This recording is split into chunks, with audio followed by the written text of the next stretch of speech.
ओम नमो भगवते वासुदेवाय नमः। जय श्रीमन नारायण। दोस्तों आइए आज हम सब सुनते हैं ग्यारस माता की कथा। प्रेम से बोलिए ग्यारस माता की जय हो, विष्णु भगवान की जय हो। किसी गांव में एक धोबिन रहती थी। उसके 2 बच्चे थे। धोबिन बहुत दुख से अपने बच्चों का पालन पोषण किया करती थी। धोबिन हर रोज छोटे छोटे बांस की टोकरियों को बेचा करती थी, जिससे जितना धन मिलता था उसी से उनके बच्चों का पालन पोषण होता था। एक दिन की बात है, जब धोबिन सुबह सुबह बांस की टोकरियां लेकर रास्ते में जा ही रही होती है, तभी उसके कानों में ग्यारस माता की कहानी सुनाई पड़ती है और उसे कथा बहुत अच्छी लगने लगती है। तभी धोबिन को दिखाई पड़ता है कि बहुत सारी स्त्रियां ग्यारस माता का पूजन कर रही हैं, कथा सुन रही हैं। तभी धोबिन दूर से बैठकर हाथ जोड़कर ग्यारस माता की कथा सुन रही थी। जब ग्यारस माता का कथा समाप्त हुई तो धोबिन मन ही मन ग्यारस माता से हाथ जोड़कर प्रार्थना करती है कि हे ग्यारस माता, अगर मेरी यह सूप और बांस की टोकरियां बिक जाएंगी तो मैं भी आपका व्रत बड़ी धूम करूंगी। इतना प्रार्थना करके धोबिन वहां से जाने लगी। तभी सारी बहनों में से एक बहन बोली, धोबिन को पुकार कर उसे प्रसाद देती है और धोबिन जैसे ही प्रसाद खाती है वैसे ही सारी बहनें मिलकर उसकी टोकरियों को खरीद लेती हैं। अब तो धोबिन मन में संकल्प कर लिया है कि मैं ग्यारस माता का व्रत अवश्य ही करूंगी और तुरंत बहनों के पास जाकर कहने लगी कि बहन, क्या मुझे आप ग्यारस माता की व्रत की विधि बताएंगी? सारी बहनें मिलकर कहती हैं कि हाँ हाँ, क्यों नहीं, बतलाऊंगी। तब धोबिन कहती है कि ठीक है बहन, कल आप मेरे घर आ जाइएगा, मुझे ग्यारस माता का व्रत विधि बतला के चली जाइएगा। तब सारी बहनों ने कहा कि मैंने इसमें पूजन की सामग्री का लिस्ट बना दिया है, यह सारी सामग्री लेकर तुम अपने जाओ, हम अगले ग्यारस को तुम्हारे घर आएंगे, ग्यारस माता का पूजन विधि कथा भी सुना देंगे। जैसे ही सुबह हुई, धोबिन अपने घर की साफ सफाई अच्छे से करती है और सारे पूजन सामग्री इकट्ठा करके वहीं पर बैठकर इंतजार करती है कि अब सारी बहनें आएंगी, ग्यारस माता की व्रत विधि बतलाएंगी। लेकिन ऐसा कुछ हुआ ही नहीं। बहनें उनके घर आई ही नहीं, क्योंकि वह धोबिन जात की थी। अब धोबिन की श्रद्धा भक्ति से देखकर ग्यारस माता को धोबिन पर बड़ी दया आती है। ग्यारस माता बूढ़ी माई का वेश धारण करके धोबिन के घर के बाहर आकर पुकारती हैं कि कोई घर में है।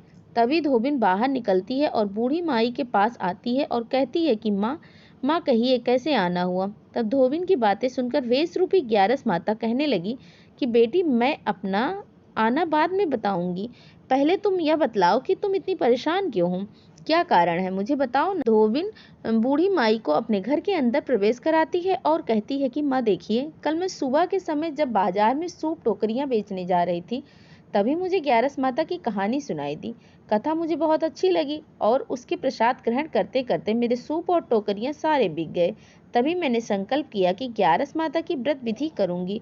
मुझे ग्यारस माता का व्रत विधि नहीं आती है, इस कारण मैंने बहनों को कहा था कि कल मेरे घर आ जाना, ग्यारस माता की व्रत विधि कथा मुझे बता देना।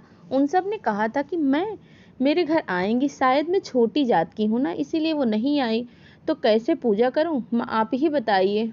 तो धोबिन की बातें सुनकर बूढ़ी माई कहने लगी कि बस इतनी सी छोटी सी बात, चलो तुमको मैं बतलाती हूँ। तुम्हें कुछ नहीं करना है, बस इतना करना है कि तुम्हें जैसा भी आता है वैसे ही ग्यारस माता का नाम लेकर पूजा कर लो और कथा मैं सुनाऊंगी। नियम से व्रत पूजन और ग्यारस माता की बूढ़ी माई ने वे रूपी अपनी कथा सुनाई और उधर सारी बहनों को ग्यारस माता के कोप से शरीर में खुजली हो गई। सारी बहन पूरे तरह परेशान हो रही थी। तभी वेश रूपी माता माई ने सारी बहनों के घर गई और कहती है कि कोई घर पर है। तभी उन सारी बहनों में से एक बहन घर के बाहर आती है और हाथ जोड़कर कहती है, माई आप कैसे आई हो, आपके लिए मैं क्या करूं? अभी मेरी तबीयत बहुत खराब चल रही है, पता नहीं अचानक से क्या हो गया है। मत अभी वेश रूपी बूढ़ी माई कहने लगी कि जाओ तुम सारी जाओ, जाकर उस धोबिन के घर पर धोबिन से हाथ जोड़कर माफी मांगो, तुम्हारी सारी परेशानियां ठीक हो जाएगी। सारी बहनों ने जल्दी से धोबिन के घर गई और वहां जाकर धोबिन से हाथ जोड़कर प्रार्थना की, धोबिन मुझे माफ कर दो, हम सब ऐसी गलती कभी नहीं करेंगे। अमीर हो या गरीब, धोबिन हो या चमार, जिसके घर में भी पूजा होगी हम सभी के घर जाएंगे, हमें माफ कर दो। धोबिन ने सबको माफ कर दिया और ग्यारस के दिन विधि पूर्वक ग्यारस माता का व्रत करने लगी। इसके फलस्वरूप धोबिन के घर में अन्न धन का भंडार भर गया। धोबिन की झोपड़ी महल में बदल गई और धोबिन और उसके बच्चे सुखी जीवन व्यतीत करने लगे। सभी प्रेम से बोलिए ग्यारस माता की जय हो, विष्णु भगवान की जय हो। ओम नमो भगवते वासुदेवाय नमः। आइए चलिए सुनते हैं ग्यारस माता की दूसरी कथा। एक नगर में एक सेठ रहता था। वह अपनी शादी के बाद नए वस्त्र पहनकर अपनी पत्नी को लाने पहली बार ससुराल जा रहा था। रास्ते में उसने एक गौ को तालाब में जाते हुए देखा। गौ पानी पीने के लिए तालाब में उतर ही रही थी कि कीचड़ होने की वजह से वह तालाब से बाहर नहीं निकल पा रही थी। उसे आदमी को वहां से गुजरते हुए देखा तो उसने आदमी से मदद के लिए कहा, लेकिन उसे सेठ ने कहा कि मैं नया वस्त्र पहना हूँ और मैं अपनी ससुराल जा रहा हूँ। अगर मैं तुम्हारी मदद करूंगा तो मेरे कपड़े तो गंदे हो जाएंगे। गाय माता उदास हो गई। वह कीचड़ में धंसती ही जा रही थी। उसी समय सेठ को गाय माता ने श्राप दे दिया कि अब से 8 पहर बाद तू गधा बन जाएगा। अब वह सेठ डर गया और गाय से अपनी भूल के लिए क्षमा मांगने लगा, लेकिन तब तक गाय पूरी तरह पानी में घुस चुकी थी। सेठ पछताता हुआ उदास मन से अपने ससुराल पहुंचा। जाते ही उसने अपनी पत्नी को ले जाने की रट लगा दी। सभी ने उसे बहुत आग्रह किया कि तुम अभी तो आए हो, कम से कम एक रात तो रुको। रुकने के लिए तैयार न रहा सेठ। उसकी पत्नी ने भी कहा कि जब सभी लोग कह रहे हैं तो एक रात रुक जाओ ना। तो अपनी पत्नी से गाय वाली श्राप की बात बता दी। तभी उसकी पत्नी ने उसी वक्त मायके से विदाई लेकर पति के साथ चल पड़ी। 8 पहर के बाद आदमी गधा बन गया और पूरा दिन घर में पड़ा ही रहता था। कुछ दिनों के बाद घर में खाने पीने के लाले पड़ गए। उसने अपनी पत्नी से कहा कि मुझे लेकर बाहर मजदूरी करने चलो। उसकी पत्नी ने लेकर उसे गई और नगर के राजा के यहाँ मजदूरी का काम करने लगी। उसे वहाँ बोझ उठाते हुए देखकर लोग कहते कि तुम्हारे पास तो गधा है, फिर भी तुम बोझ उठाकर क्यों चल रही हो। परंतु उसने कोई भी उत्तर नहीं दिया और अपना काम करती रही। दूर से यह सब राजा भी देख रहे थे। उसने भी उनसे यही कहा, तुम्हारे पास तो गधा है, फिर भी तुम क्यों बोझ उठा रही हो। तो उसने राजा से कहा कि यह गधा नहीं, यह मेरे पति हैं। उसने गाय के श्राप वाली पूरी बात राजा को बता दी। राजा अपने नगर के विद्वान पंडितों को बुलाकर इसका उपाय पूछा। तब एक विद्वान पंडित ने बताया कि जिस किसी ने 101 ग्यारस का व्रत किया होगा, वह अगर अपना 101 ग्यारस का व्रत इसको दे देगा तो यह आदमी बन जाएगा। राजा ने अपने पूरे नगर में घोषणा करा दी, लेकिन किसी ने भी 101 ग्यारस का व्रत नहीं किया था। कई दिन बाद उन्हें एक बुढ़िया मिली जिसने 111 का व्रत पूरा कर रखा था। वह राजा के पास उस बुढ़िया को उसका फल देने के लिए कहा, लेकिन वह बुढ़िया इस 100 फल को देने के लिए तैयार हुई, क्योंकि 111 का फल वह खुद रखना चाहती थी, जिससे उसे मोक्ष की प्राप्ति हो, बैकुंठ धाम में वास मिले। इतना बताकर उसने अपने 111 का फल उस सेठ को संकल्प कर दिया। तब वह गधा से मनुष्य रूप में आ गया, लेकिन एक ही 11 कम होने की वजह से गधे की पूंछ उसके शरीर में रह गई थी। एक ही 11 की महिमा देखकर वह पति पत्नी दोनों ही व्रत करने का निर्णय कर लिया।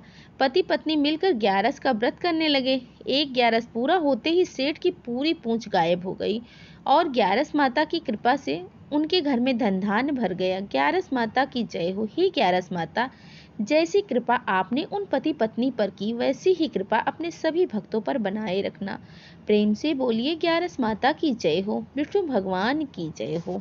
एक बार एक राज्य में एक राजा रहा करता था। राजा बहुत ही बुद्धिमान और बलशाली था। राजा सदा ही अपने प्रजा का बहुत अच्छे से ध्यान रखता था। प्रजा भी राजा को बहुत पसंद करती थी। राजा की 2 बेटियां थी। राजा अपनी दोनों बेटियों से बहुत प्रेम करता था। राजा की छोटी बेटी देखने में बहुत सुंदर और आकर्षित थी और राजा की बड़ी बेटी छोटी के मुकाबले थोड़ी कम सुंदर थी। राजा की छोटी बेटी माता की पूजा किया करती थी और सभी लोग राजा की छोटी बेटी से बहुत प्रेम करते थे और बहुत प्रशंसा भी किया करते थे।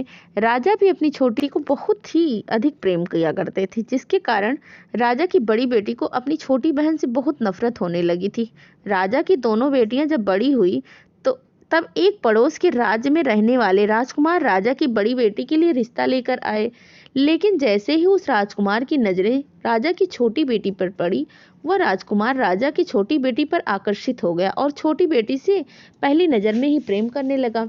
उस राजकुमार ने राजा की बड़ी बेटी के साथ विवाह करने से मना कर दिया और उसने राजा से कहा कि मैं आपकी छोटी बेटी से विवाह करना चाहता हूँ और यह सब देखकर राजा की बड़ी बेटी अपनी छोटी बहन से और क्रोधित हो गई और राजा की बड़ी बेटी अपनी छोटी बहन को अपना सबसे बड़ा दुश्मन मान लिया। राजा की बड़ी बेटी ने अपनी छोटी बहन से बदला लेने का निर्णय किया। राजा की बड़ी बेटी ने अपनी छोटी बहन को जान से मारने तक का उपाय सोचा। राजा की बड़ी बेटी ने अपनी छोटी बहन को मारने के लिए सबसे पहले एक लड्डू में जहर मिलाकर अपनी छोटी बहन को दे दिया और उसको लड्डू खाने के लिए कहा। लेकिन लड्डू खाने के बाद छोटी बहन को कुछ भी नहीं हुआ। बड़ी बहन यह सब देखकर आश्चर्यचकित हो गई, लेकिन बड़ी बहन ने हार नहीं मानी। जब उसकी छोटी बहन रात में कमरे में सो जाती तब उसने एक मटके में सांप रखकर उसके कमरे में छोड़ दिया, लेकिन सांप भी छोटी बहन का कुछ नहीं बिगाड़ पाया। जिसके बाद बड़ी बहन ने अपनी छोटी बहन से कहा कि चलो हम लोग कुएं के पास पानी भरने चलते हैं। जिसके लिए वह अपनी छोटी बहन को पानी भरने के बहाने कुएं के पास ले गई। उसने अपनी छोटी बहन को कुएं में धक्का दे दिया, लेकिन छोटी बहन को तब भी कुछ नहीं हुआ, क्योंकि हर बार ग्यारस माता उसकी रक्षा कर रही थी। और उधर बड़ी बहन अपने सारे प्रयास के बाद भी असफल हो जाती थी, जिससे वह बहुत क्रोधित हो गई थी।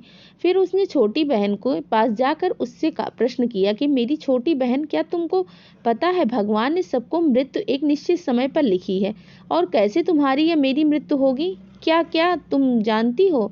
तब छोटी बहन ने अपनी बड़ी बहन को बताया कि हाँ दीदी, मैं तो जानती हूँ कि मेरी मृत्यु कैसे होगी। छोटी बहन से यह सब बातें सुनकर बड़ी बहन मन ही मन प्रसन्न होने लगी और उसने अपनी छोटी बहन से कहा, तुम मुझे अपने मृत्यु का राज बताओ। तब छोटी बहन ने अपनी बड़ी बहन से कहा, मेरी मृत्यु का तो एक तोते में है। जो तोते के गले में एक हार है, उससे मेरी मृत्यु होगी। जब तक वह कोई भी व्यक्ति तोते को मारकर उस हार को अपने गले में पहनेगा, तब मैं मूर्छित हो जाऊंगी, और जैसे ही उस हार को अपने गले से उतार देगा तो मैं वापस जीवित हो जाऊंगी। अपनी छोटी बहन की मृत्यु का राज जानकर बड़ी बहन बहुत खुश हुई और उसने अपनी छोटी बहन को मारने के लिए उसके पालतू तोते को ढूंढना शुरू कर दिया।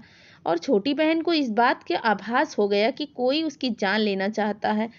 वह अपने पिताजी के पास गई और उसने अपने पिताजी से कहा कि पिताजी, मेरी मृत्यु के बाद आप मुझे जलाइएगा मत, बल्कि आप मुझे अपनी पुरानी वाली हवेली में एक पलंग पर लिटाकर छोड़ दीजिएगा। अपनी छोटी लड़की की यह बात सुनकर राजा बहुत आश्चर्यचकित हो गया। राजा ने अपनी छोटी बेटी से पूछा कि बेटी, तुम यह क्या कह रही हो? तब राजा की छोटी बेटी ने बताया कि पिताजी, समय किसी के लिए नहीं रुकता है, किसको कब क्या हो जाए इसका किसी को पता नहीं है। फिर राजा ने अपनी छोटी बेटी से कहा, तुम ऐसी बातें क्यों करती हो? 2-3 दिन के बाद तुम्हारा विवाह है। लेकिन छोटी बेटी ने अपने पिताजी से ऐसा करने पर मजबूर कर दिया और उनसे वचन ले लिया। राजा ने भी अपनी छोटी बेटी को बात स्वीकार कर ली और 2-3 दिनों के बाद जब शादी का समय आया, तब राजकुमार बारात लेकर राजा के घर आया और राजकुमार और राजा की छोटी बेटी से विवाह शुरू हो गया। जैसे ही राजा की छोटी बेटी राजकुमार के साथ फेरे लेना शुरू की, बड़ी बहन अपनी छोटी बहन के कमरे में जाकर उसके तोते को पकड़ लेती है और उसको जान से मार देती है। तोते के गले में जो हार था उसको अपने गले में धारण कर लेती है, और जैसे ही बड़ी बहन उसे उतार कर अपने गले में धारण करती है तो उधर छोटी बहन 3 फेरे ले पाती है और वहीं पर बेहोश होकर गिर जाती है। जिसके बाद राजा ने बड़े बड़े दर्द हकीमों को बुलाया अपनी छोटी बेटी का इलाज करने के लिए। कहा, राजा की बात सुनकर जब वैद्य छोटी बेटी को देखा तो राजा को बताया कि आपकी छोटी बेटी ना तो जीवित है और ना ही मरी है।